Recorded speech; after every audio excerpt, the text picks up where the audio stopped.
Okay, so moving on to the second part of my presentation, I'm looking now at the text creation partnership, which will give us text searchable files. If we did the same search on Google for early English books online, we would now want to be clicking on the text creation partnership option, which is over here. It's the University of Michigan database that I'm dealing with today. There are affiliates and there are other interfaces, but I'm not going to discuss those today. So I'll just show you what would happen if you clicked on that link. You would come through to a page that looks like this. Obviously, if you're not logged in, you're not going to be able to get very far with it, but you would at least be able to go to the demos and find out about what this database has to offer. It's got two parts. The first part, which is considered to be complete, has over 25,000 texts, and the second part is still in progress and is about halfway through. The aim of phase 2 is to complete a database that covers every unique first edition up to 1700. Now, at the moment, this is not publicly available, but phase 1, which is a considerable number of texts, 25,000 texts, is going to be made free to the public on January the 1st, 2015. And phase 2 will be made public 5 years after its final completion. So given that it is not publicly available, I think that the most useful thing to do at this stage is to backtrack a little bit and look at another database, the 18th Century Collection. So even if we don't have access to an organization that's affiliated with the early English Books Online text creation partnership, we can still access a text creation partnership database. We can access the 18th Century Collection Online, or at least we can access a part of it. It's freely available, and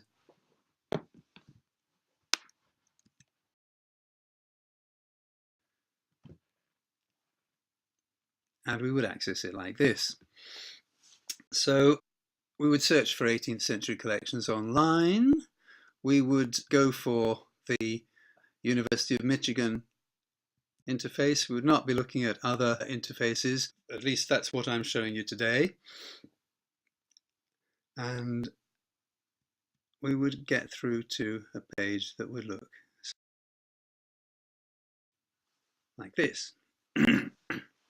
And we can do various kinds of searches. I'll stick with my bowels of compassion for the time being. If you'll bear with me, I will explain why in due course. You can, again, of course, you can do your research, your own research into the background of this database, and off we go. Okay, so I'm going to go in for a proximity search on the 18th Century Collection database.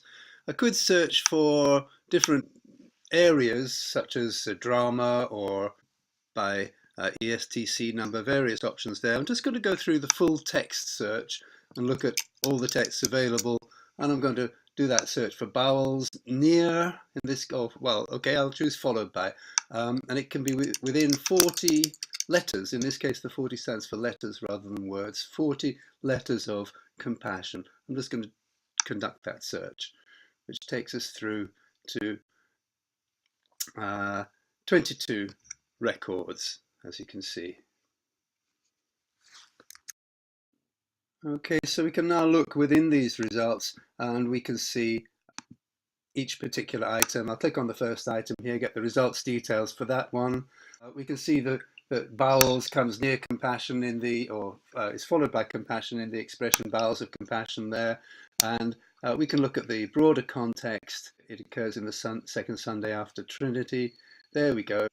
That bit of text there is showing up for us. So we can go back here and we can see even larger sections of context by clicking on the table of contents, where we get the bibliographical record and we get a detailed list of contents so that we can home in on any particular section of the text. All right, tempted as I am by the circumcisions of Christ there, let's go for the first Sunday after the Epiphany. All right, there we go. And we can see that particular section of text again. So we can see any section of the text that we want to.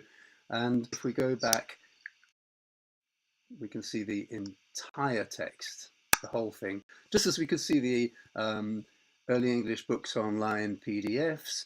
Now we can see the whole text, but it's going to be in text searchable form, which obviously has certain advantages. And clicking on View Entire Text now, despite the warning that it could take a long time to download, it's actually pretty quick if you've got a moderately fast system. And there you are. You've got the entire text there, the whole thing. And of course, you can see your particular expression.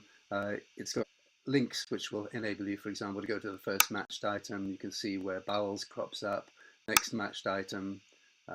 You can see where bowels of compassion crops up in this particular case, and so on.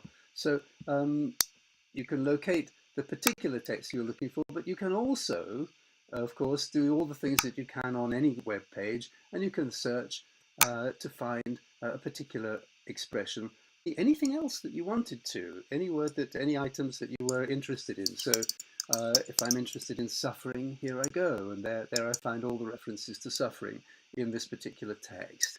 I can look for all the references to love. There we go, love, love. Okay, or hate, or whatever it might be. So obviously that's got tremendous advantages over a PDF in that I can analyze the text pretty closely. The Text Creation Partnership works very similarly both for the 18th Century Collections Online and for Early English Books Online.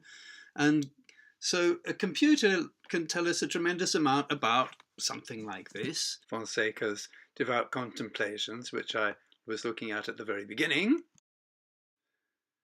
And it is fantastic that we've got this online resource, because basically we've got a huge number of early modern books which consist of rather unapproachable sermons, tracts, and other types of publication which would be cumbersome, not to say incredibly time-consuming, to try to read from cover to cover. And therefore, we can learn an awful lot about them by having access to them in a text searchable form. So the third part of this presentation is going to be focused on showing the relationship between the computer and the early modern book in relation to a specific search relating to that period.